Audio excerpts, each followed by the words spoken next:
Well, hello there everyone. As you probably know, I'm a Kirby fan, but you may not know is that I've never actually really played Kirby's Dreamland 2 to completion prior to this video. But I still had a fun time with it. However, there were definitely some things I noticed in this game, as it's the first one to really have collectibles you need for the true ending, and some of those were brutal to obtain. Like, what the heck, World 6 is making me do perilous platforming as Kine of all people. But that's not what I'm here to talk about today. Instead, I'm here to rank the 8 bosses of the game from worst to best. While I don't have nostalgia for this game, I did enjoy it in this playthrough quite a bit, and thought the bosses were a fun time, but I still won't be tiering them for this video due to the game's age and the admittedly forgivable clunkiness. Without further ado, let's get into the ranking, shall we? Number 8, Sweet Stuff. Kirby's Dreamland 2 doesn't have any bosses I actively hate, but if I had to pick the weakest of the bunch, it's definitely gotta be Sweet Stuff. For the most part of this fight, all he's going to do is call out enemies to attack you, but since you get Kine in World 3, they're just free ammunition, so even with no other abilities thrown in, this fight will always go the same way. You get Sweet Stuff to attack you, and you hit him twice. He'll perform one attack sequence firing out little laser beam things, and then you'll hit him the remaining 4 times to take him out faster than Wispy Woods. Again, I don't hate this fight, but there's nothing to it. Number 7, Ice Dragon. Ice Dragon has a bit of an opposite problem compared to Sweet Stuff, where in this case there's just not enough offense to work with. If you're doing no abilities, which is very likely given the lack of ability rooms or museums in Dreamland 2, the only attack that you can use to hurt Ice Dragon is the falling icicles, which you have to catch them before they hit the ground, otherwise they'll shatter and you can take damage from that shattered icicles. On top of that, this Jeff the Shark looking guy is aggressive. He'll jump at you, charge you, send ice chunks into you, constantly making for a fairly tough boss fight, honestly, due to how long you have to survive against him. I don't hate the fight, and I do love his design. I'm glad he kind of became a bit of an icon in the series, but the battle overall is more frustrating than actually fun. Number 6, Mr. Shine and Mr. Bright. Look how they massacred my boy. Okay, not really. This fight is still pretty good, at least in my opinion, but a notable downgrade from their Kirby's Adventure counterpart. They have all the same moves, but they're much harder to dodge with this cramped screen real estate, and that's kind of more just due to the game being on Game Boy as opposed to NES. The devs thought about that, however, and decided to tone down their aggression perhaps a bit too much, because you can get left with periods of nothing really going on in the fight. On top of that, the astral body in the sky can still attack you, but they've lost their telegraph animation showing when the move is coming out. Mildly annoying for Moon Man, occasionally crippling when they unleash the power of the sun upon you. But they do have this really cool new attack where Mr. Bright will unleash his full might by nuking the entire screen, and you have to stay safe by hiding behind Mr. Shine in the Eclipse Zone. Honestly, I think that provides a good evolution, and I wouldn't mind seeing these two return in a modern Kirby entry. Number 5, Wispy Woods. Wispy is under the weather in this fight, which means he's actually a 2-phase boss fight, as he starts out only being able to drop apples on you and shoot out his root spikes. But once the mask comes off, he'll fire a fairly accurate air bullet at you, which, yeah, I appreciate that the boss is more aggressive, and this was kind of the start of Wispy Woods shaking things up a little bit every time he returned going forward, which is, I think, why it's always nice to see Wispy come back as opposed to some other returning bosses in other games. Number 4, Nruff. Nruff feels like an actually pretty good evolution over Lololo and Lalala, while also feeling unique enough on his own. The arena is smaller, having only 3 tracks, but unlike the dynamic duo, here we only have one target we need to focus on.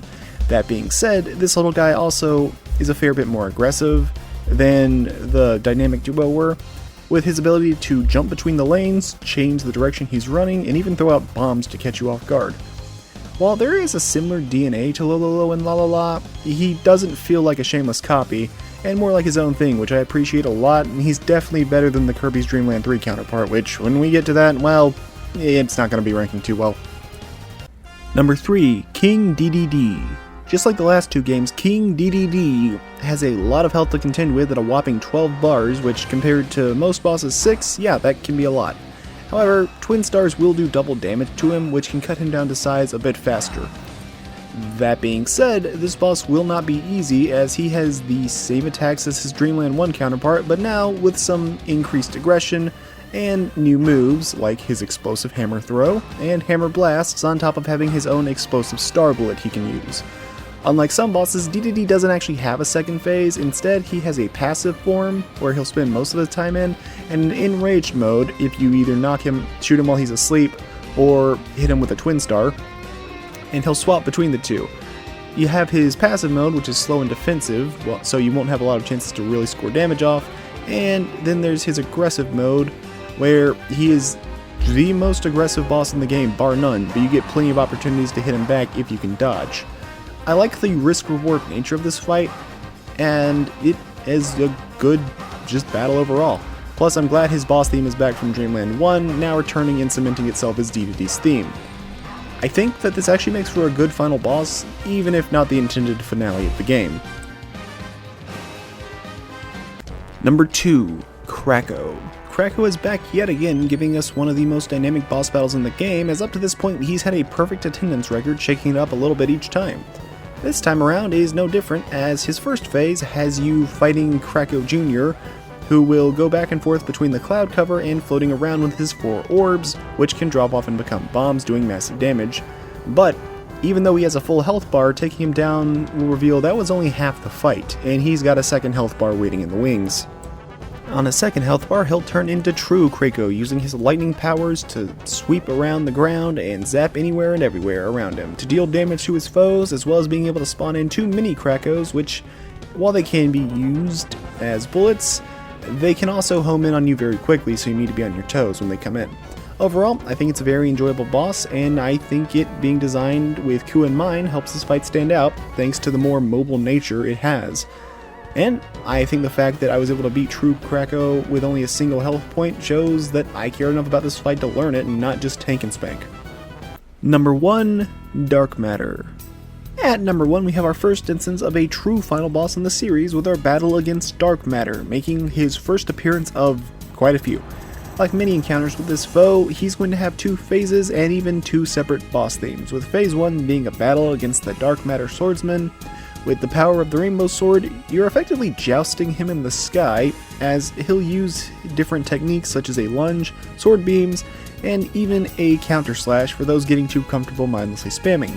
But the real damage isn't in hitting him, it's in his mighty energy orbs, which can hurt if they hit you, but with the Rainbow Sword you can shatter the dark powers, causing the orbs to get destroyed, and shrapnel will fly back in his face for massive damage. It's a boss that encourages metered aggression, as playing passive will get you nowhere, while playing hyper aggressive will lead to taking needless hits, and I think Dark Matter comfortably fills his niche since he has no set pattern in his moves other than opening with a counter slash as a flourish. It's a fun first phase and I like it a lot. But when his health bar reaches 0, his real theme kicks in, as Dark Matter's simple but iconic true form is revealed. The sword still hurts him, but this is very much a burn phase, as you need to be quick here.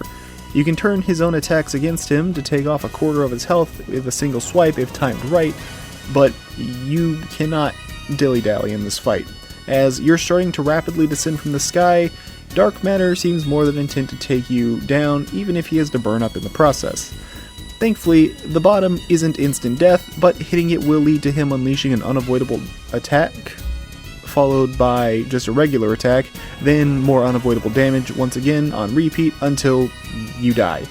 It's a very dynamic and cool final boss that feels like finding all the rainbow drops were a worthwhile endeavor, because you now have a weapon to put down this unknowable evil, if only for the time being. And that's all for this video. Kirby's Dreamland 2 was honestly a fun time from start to finish, and might be the most ambitious game on the original Game Boy, though to be honest, the hub world feels kinda pointless when there's no arena, museums, or minigames to play.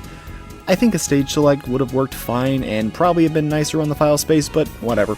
I enjoyed the game, and I can recommend it as a fun way to kill an afternoon, but I will warn you to pull up a guide for those last few rainbow drops, as they can get downright mean in the second half of the game.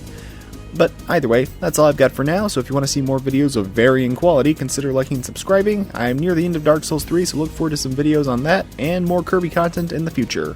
Take care.